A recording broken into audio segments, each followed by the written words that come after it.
The Battle of Waterloo, June 18, 1815, after years of war, this is it. The Allied coalition led by Britain and Prussia faces the French under Napoleon in what will be their final confrontation. But what if things had gone differently that day? What if Napoleon had defeated the Allies and won the battle? How would Europe look different today if he had? Then when he heard that the royal family was coming back to power in France, he decided to take matters into his own hands and escaped back to Paris, raising an army and forcing the royals into exile once again. This time around, he would meet his match, however, as a coalition of European powers led by Britain. Just as things started looking bleakest for the French, though, the Prussians arrived on the field, attacking Napoleon's right flank. Maybe he knew in his heart that it was end his day and decided that it was best to cut his losses and retreat. Either way, Napoleon defeats the British at Waterloo. Now, if things had played out like they did in real life, Napoleon would have been forced to turn and face them, breaking his momentum and allowing the British to regroup and ultimately win the day. But what if things had played out a little differently? His attempt to invade Britain would also prove successful. Finally, now that he had defeated every nation in Europe, Napoleon was able to call himself the true Emperor of Europe. And Prussia sought to put an end to Napoleon's reign of terror once and for all. He was especially brutal in his treatment of the British, treating them worse than any other conquered nation. And while Napoleon would crush the rebellion, it showed him that he couldn't count on the loyalty of his people forever. He would go on to rule for another 12 years, but his grip on power was shaky at best. But even his iron grip on Europe would eventually begin to falter. The only exception to this was Britain, who would go on to lose their North American colonies due to rebellions that had been brewing for quite some time. Meanwhile, Eastern Europe remained mostly unchanged, continuing to be ruled over by the Tsars of Russia. But even that was a blessing in disguise, as it forced the British to turn inwards, focusing on improving their home territory. For a moment, it seemed as though France might plunge back into chaos. Fast forward to today, and France is now a global superpower, possessing territories all throughout the world. Once Napoleon won the battle, however, everything changed. Not only did he go on to conquer Europe, but he also proved to be a capable ruler during his second term. Sure, he made a lot of enemies, but he managed to hold on to power for over 15 years, which is something that can't be said about many of the rulers who came after him. They are also a cultural powerhouse, with French being one of the most commonly spoken languages in the world and French films, fashion and food being some of the most famous in the world. But soon the new president would show the French and the rest of Europe that he was capable of keeping order. Let's find out, but eventually a man named Louis XVIII would become king. Under his rule, France would enter a period of peace and prosperity. That lasted for nearly a half-century, during which time the country would become a constitutional monarchy. While his enemies blamed him for starting the long and costly conflict that had ravaged Europe for so long, his own people blamed him for the economic turmoil that had hit France since the war began. Today, France is still a major player on the world stage.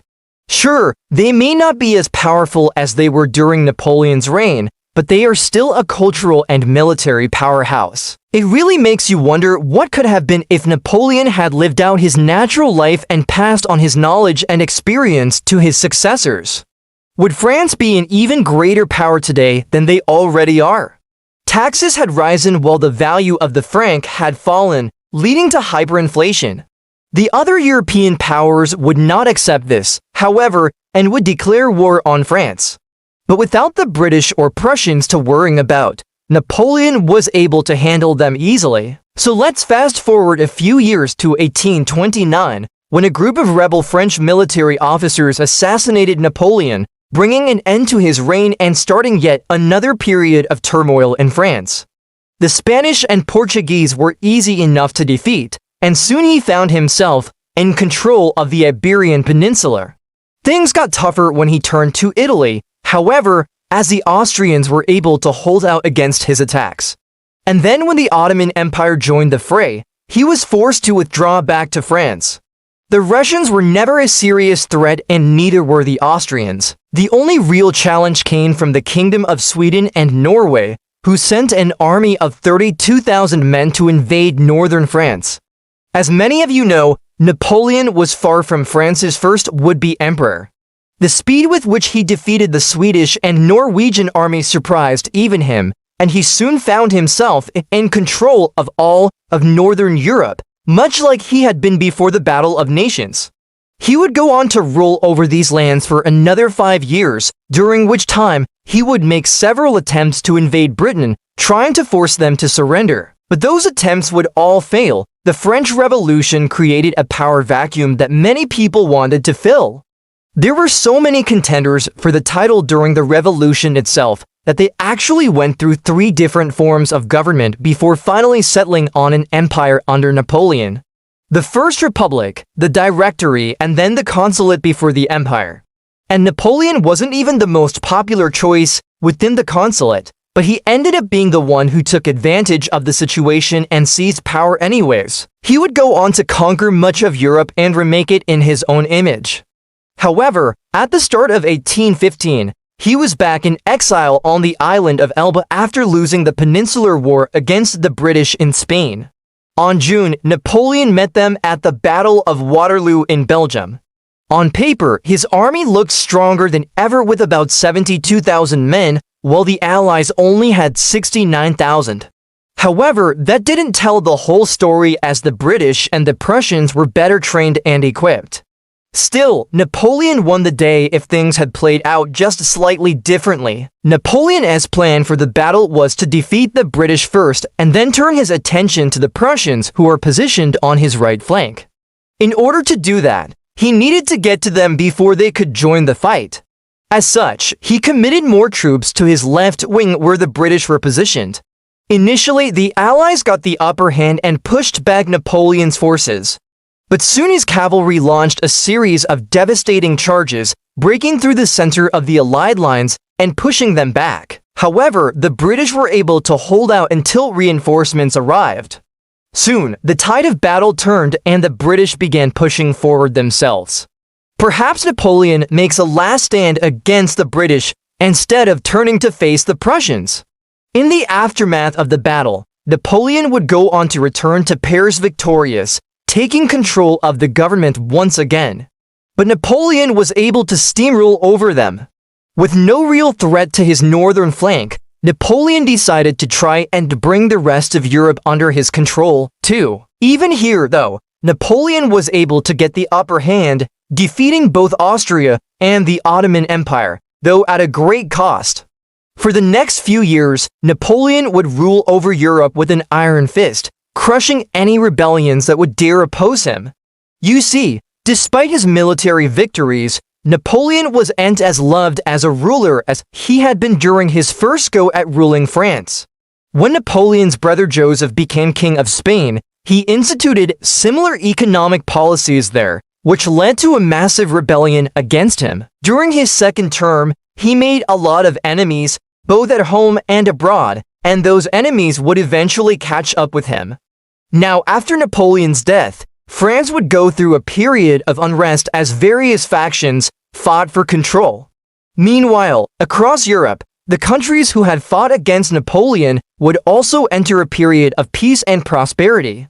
Soon, Western Europe would become known as the Conservative Europe, a period of cooperation between the nations of Western Europe as they focused on improving their home territories. Fast forward to 1848 when the French would once again overthrow their king, this time replacing him with a president.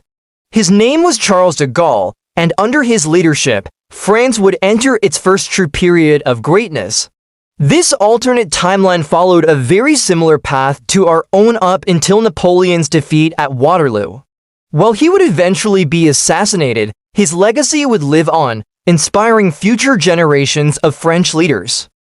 Napoleon has been defeated and banished to St. Helena in the South Atlantic, where he will die 5 years later. As the victorious Allies redder the map of Europe, they largely restored it to how it was before Napoleon came to power. With the support of a majority of France, he has once again become the Emperor of France. But with the news that Prussian and Russian troops are amassing on France's eastern border, he knows that he must act fast.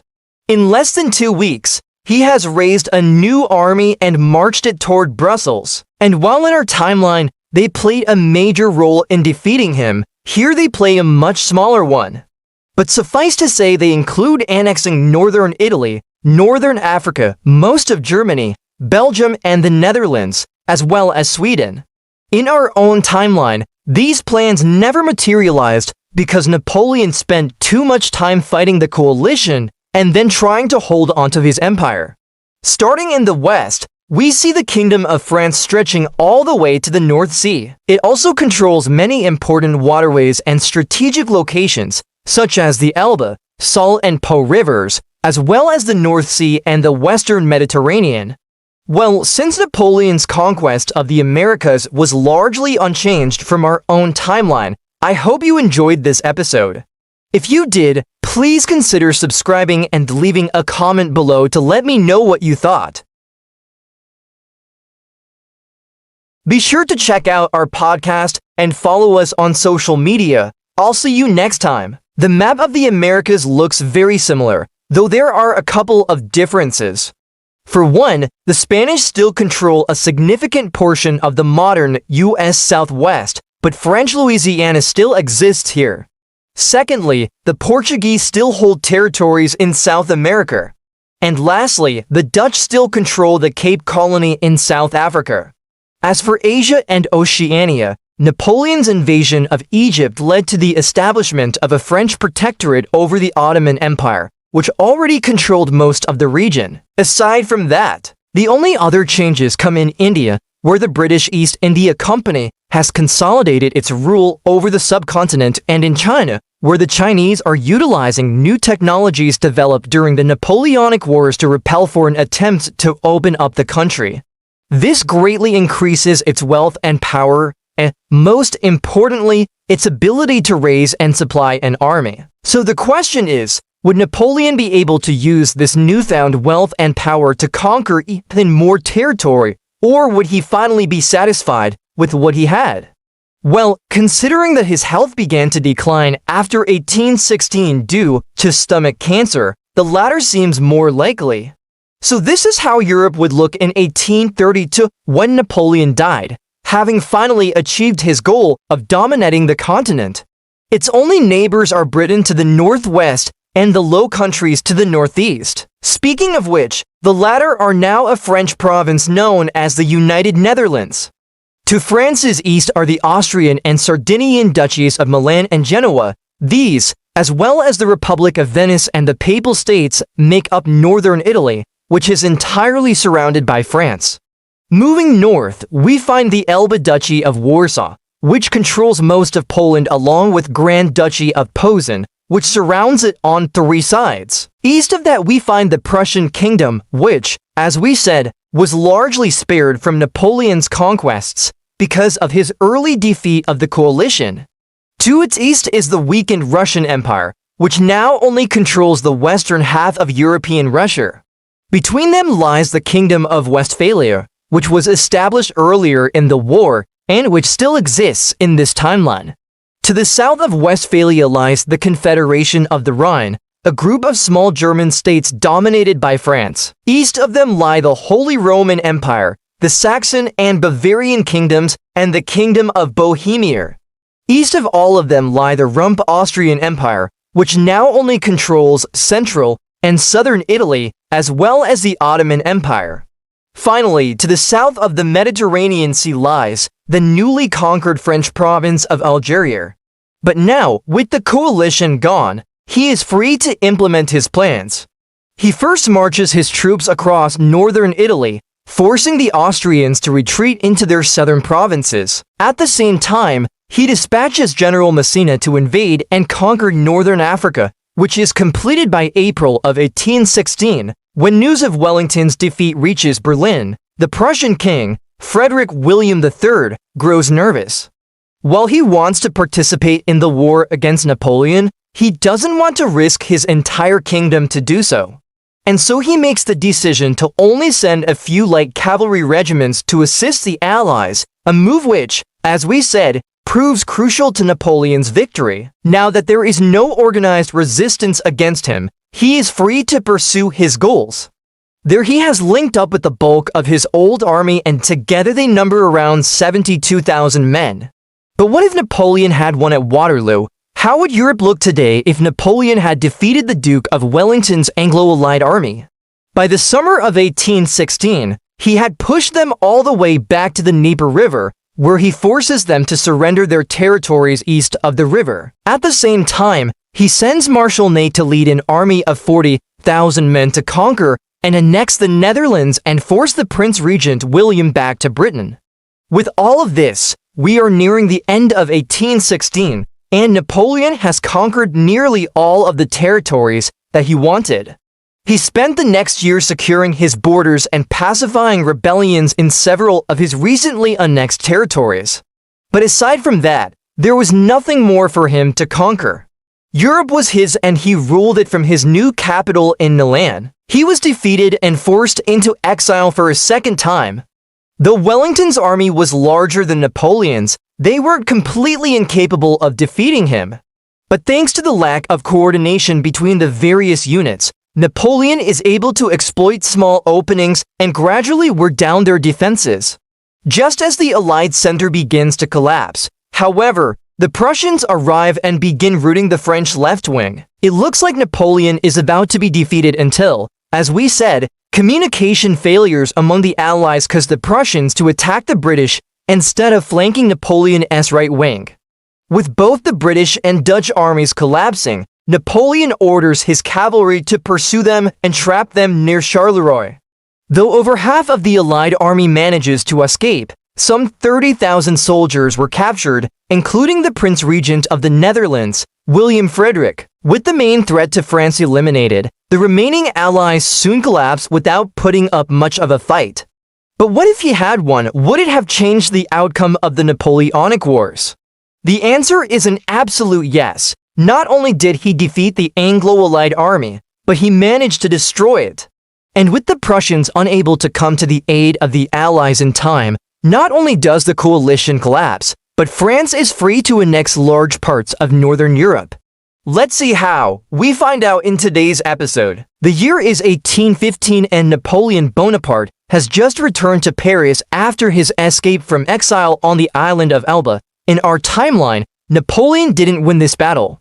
We end the Battle of Waterloo with Napoleon victorious, but that doesn't mean it was easy. As we discussed in our last episode, Prussia was crucial in forming the coalition against Napoleon. We talked about those goals in a previous episode, so we won't go into great detail here. From there, Napoleon marches east, quickly conquering most of Germany and sending the Russians packing north into Poland. So let's take a look at the map of Europe in 1818 to see how it looks.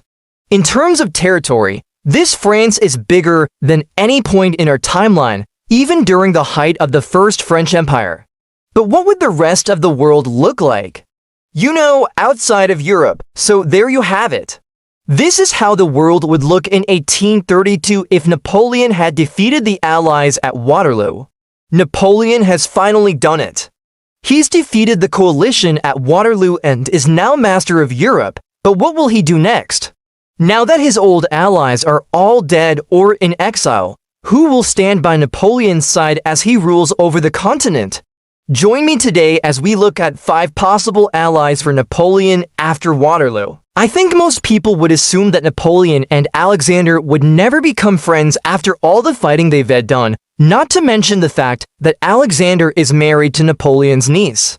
As I said earlier, Napoleon has an alliance with their king, Charles XIII, who he helped get elected in 1809. However, now I know this sounds ridiculous, but just hear me out. Even though it hasn't played a major role in the Napoleonic Wars, the coalition would love for Napoleon to crown himself Emperor of the Romans.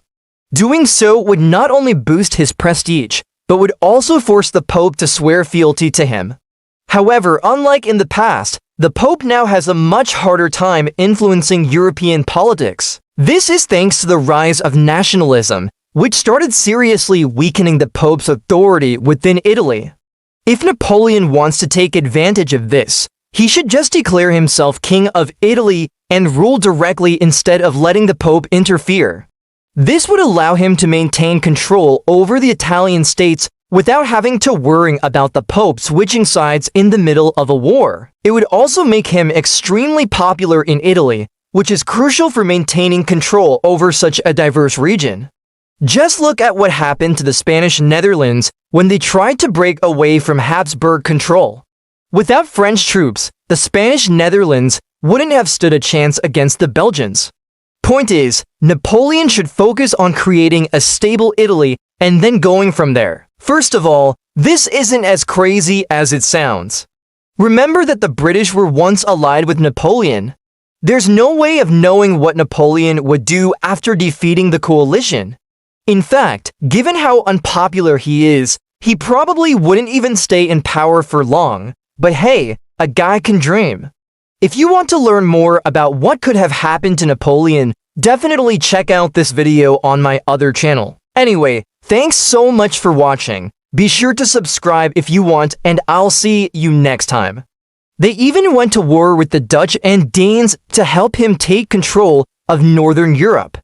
Secondly, the British could benefit greatly from an alliance with Napoleon. For starters, they'd get back all the territory he took from them in Ireland, the West Indies, and North America. Not to mention they'd gain an important ally against Spain and Portugal, two countries where they still hold significant possessions. Sure, the alliance would be based on convenience rather than friendship, but Napoleon has formed similar alliances before, such as with the Ottoman Empire and the Kingdom of Naples. Lastly, this alliance would cause a massive political earthquake in Europe, destroying the coalition almost instantly and allowing Napoleon to absorb the rest of the continent peacefully. The main problem is whether Napoleon could trust the British to keep their word. They do have a long history of double-crossing their allies, even when it isn't convenient.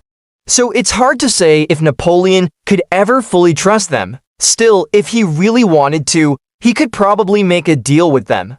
The French-speaking part of Sweden isn't very happy with this arrangement, especially since Charles has refused to join Napoleon in invading Norway. This means that if Napoleon wants to, he could easily start a revolution in Sweden and replace Charles with someone more friendly to France. Maybe this could even be Jean-Baptiste Bernadotte, who already has great influence in the country as Marshal of the Empire and commander of the armies of the North. But even if Napoleon doesn't want to risk a war with Denmark and Great Britain for Swedish territory, he still has an opportunity to make Sweden an ally.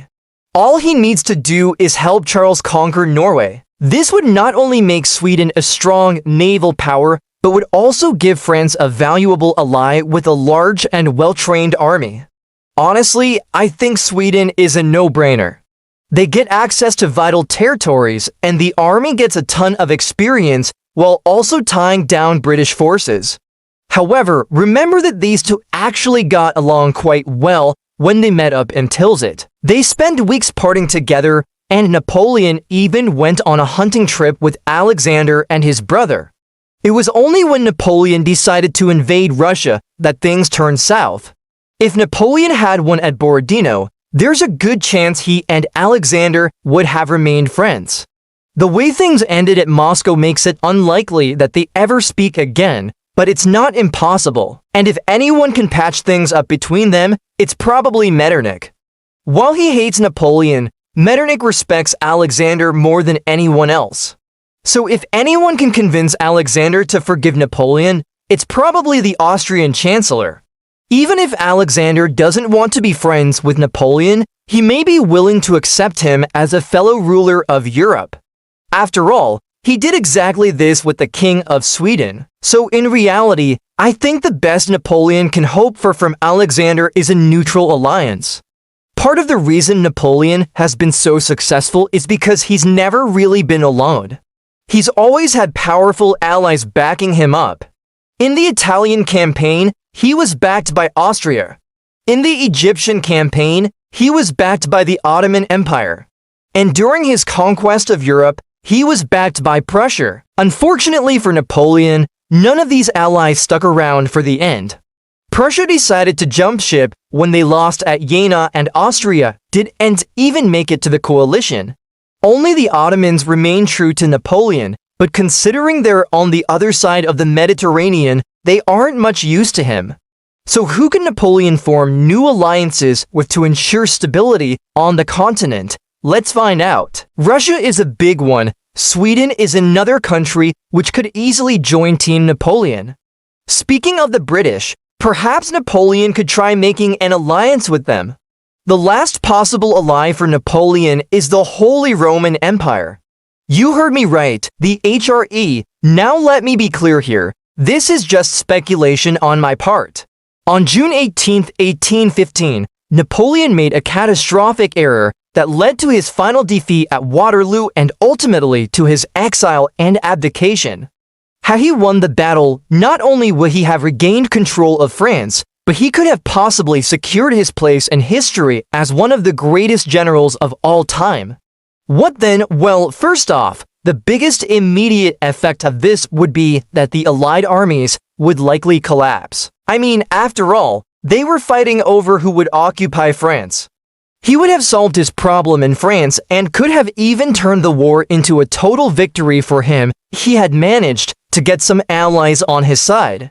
Now, whether or not he would have been able to keep his empire together after this, that's a whole other story, and one that I may cover in the future. Anyway, thank you all so much for watching, and as always, thank you all so much for watching, and I'll see you in the next video. So if the French were still in control of the country, there would be no reason for the Allies to keep fighting. Furthermore, as I mentioned in my last video, Napoleon had already declared that if he won at Waterloo, he would march on Paris and reinstate himself as emperor. It is entirely possible that many of the French soldiers fighting in the coalition would switch sides if they thought there was even a chance of Napoleon coming back to power. After all, this was the guy who had taken them from the brink of destruction during the French Revolution and turned them into one of the most powerful militaries in Europe. Plus, remember that a lot of these guys had fought in Napoleon's original army, or at least under his previous regime. They knew what it was like to fight under his banner. And given that Napoleon had done nothing to lose their loyalty over the past 5 years, it is quite likely that many of them would gladly switch sides if it meant that they didn't have to keep fighting against a former comrade. So let's talk about what would have happened if Napoleon had actually won at Waterloo. If the Allies collapse and Napoleon marches on Paris and reinstates himself as emperor, he would have solved one of his biggest problems, which was that he was exiled and hated in France. In fact, Napoleon would have become a folk hero, restoring order and defeating the foreign invaders. However, he would still face opposition from the other great powers of Europe. But unlike in our timeline, where they had a massive army and were slowly pushing him back to the coast, in this timeline, he would have an actual chance of winning a war against them. Sure, he wouldn't be able to win a direct confrontation, but he could certainly drag the war out long enough to where one of two things happened. First would be that the European powers would eventually grow tired of the conflict and simply call a truce or make peace with him. Or secondly, and probably more likely, would be that one of the smaller nations in Europe would start getting ideas. Now, in our own timeline, there were a few candidates for this role. For example, if the Spanish or the Italians started getting ideas, Napoleon might have been in trouble. However, both of these countries were absolutely devastated by the Napoleonic Wars, so it's unlikely that either of them would come out of the peace conference strong enough to challenge the big powers. Instead, it was more likely that it would be someone like Sweden or the recently reformed Kingdom of Norway. Let me explain. You see, when the Danish king refused to join the anti-Napoleon coalition, the British seized the opportunity to conquer Norway and Denmark. This led to the Treaty of Kiel, which ceded all Danish possessions to the British except for the Faroe Islands and Iceland, which were returned following the war. Now, while this treaty was largely ignored until the end of the war, There was always a chance that the Norwegians would jump at the opportunity to regain their independence. If they threw their weight behind Napoleon and he offered them back their old territory, it's possible that the coalition would collapse entirely. And don't forget, Napoleon was pretty desperate by this point. He had already agreed to cede all of his conquests in Spain and Italy to put down the revolts there. So he likely would have been willing to do whatever it took to get some allies, including giving back Norway its independence. So first off, there are a few things we need to get out of the way before we jump into this alternate history. First is that yes, Napoleon did make mistakes at Waterloo. And while these mistakes were relatively minor when compared to the staggering incompetence of his opponents, they were still enough to tip the scales in favor of the coalition forces, who were fresh, well-led and numerous. As I said in my last video, if Napoleon had been able to just hold his position on the ridge above the Valley of Waterloo, he likely would have won. But the reality was that he had a couple of problems. The first of which was that his troops were exhausted from their long retreat from Paris. The second was that he had very little artillery support, especially for an offensive action. And third, and perhaps most importantly, was that his cavalry was badly mauled at Quatre-Bras. Now, the first two issues aren't really his fault, but the third one kind of is. You see, Napoleon had originally planned to attack from his position on the ridge above the Valley of Waterloo. However, due to some intelligence failures, he believed that the British were camped out in the center of the valley with their right wing positioned near the village of Mont Saint-Aubert and their left near the farm of Belle Alliance. This meant that he would have to split his army in two, and so he sent 6 of his cavalry regiments under General Durland to attack from the right flank. Unfortunately, almost immediately, Erlong encountered heavy British cavalry forces and was forced to retreat in disarray. While this was going on, the rest of Napoleon's forces were having trouble getting into position for the attack. All of this combined together meant that Napoleon was forced to abandon his plan and instead launch a frontal assault on the center of the British lines, which failed. Again, despite the fact that the British were overall tactically superior, they were still on the defensive. If Napoleon had just stuck to his original plan and attacked from the ridge above the valley, it is highly likely that he would have won. The main reason for this is that the terrain was much more favorable to artillery, meaning that the bulk of the British force would have been wiped out by artillery fire before they ever got within sword range of his infantry. And because Napoleon's cavalry wasn't engaged on the flanks, they would be in good condition to finish off any British survivors. Okay, so Napoleon wins at Waterloo and maybe even destroys the British army. Alright, now let's take a look at what might happen next. So in the end, Napoleon winning at Waterloo would have had massive ramifications for history. Napoleon was finally defeated after a long period of resistance against the coalition of European powers that wanted him gone. He was exiled to St. Helena in the Atlantic Ocean, where he died 5 years later. But what if Napoleon had won the Battle of Waterloo?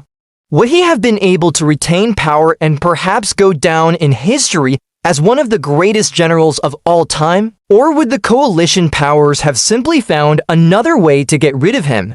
Let's find out. This is Waterloo, Napoleon's last battle. The story goes that the horse reared up, fell back, and threw Napoleon onto the ground.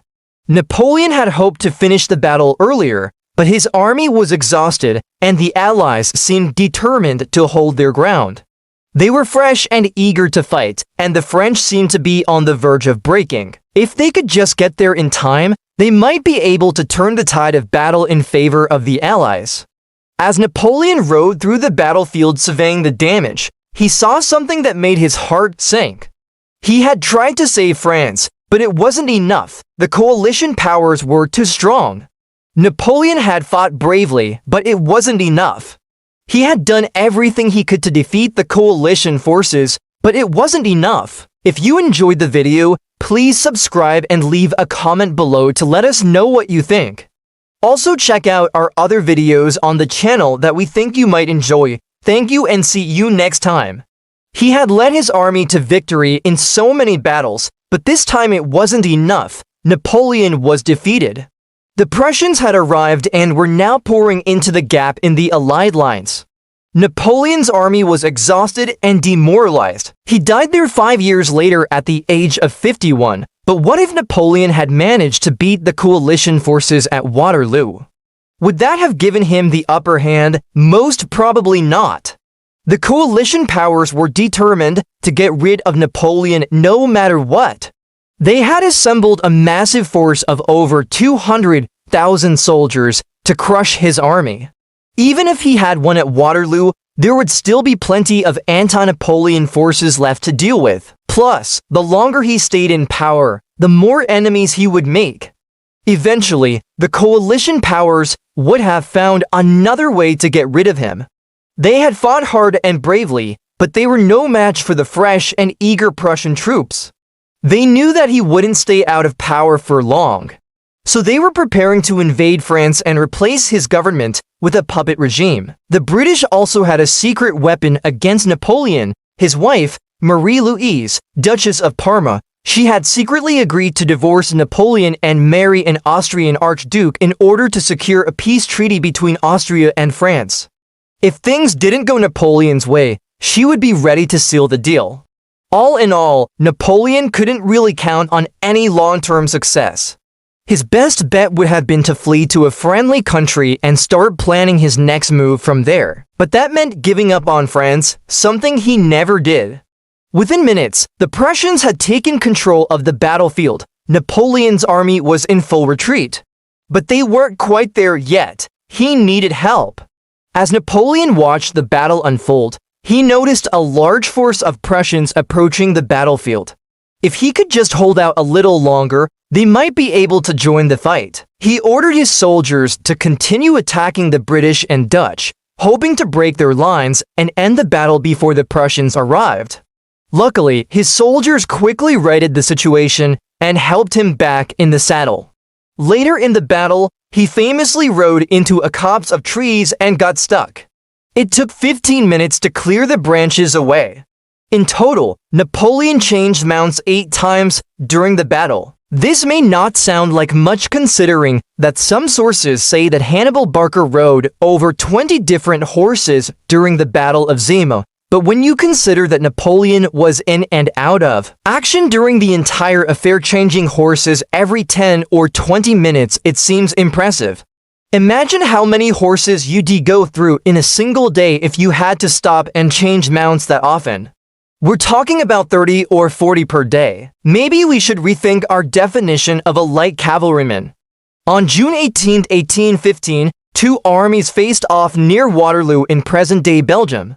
The French army under the command of Napoleon Bonaparte and the Northern army commanded by Gebhard Leberecht von Blücher, the Duke of Wellington, and the future King of the Netherlands, William Frederick. Napoleon had recently escaped from his first exile on the island of Elba and returned to France, where he quickly raised an army and marched north to meet the coalition forces. The French had fewer cannons than the Allies, and they were unable to keep up with the demand for artillery shells. The Allies were in a similar situation. Both sides were relying on their infantry to make one final push and decide the outcome of the battle. The French soldiers were exhausted, hungry, and thirsty, but they were also angry. They had been fighting for hours, and they knew that their fate, as well as the fate of their country, hung in the balance. With a final surge of adrenaline, they attacked the British and Dutch lines. The Allies were caught off guard and were soon in full retreat. The French cavalry pursued them, hoping to finish the battle once and for all. But the Allies were too quick. They had already dug their escape tunnels under the river and slipped away.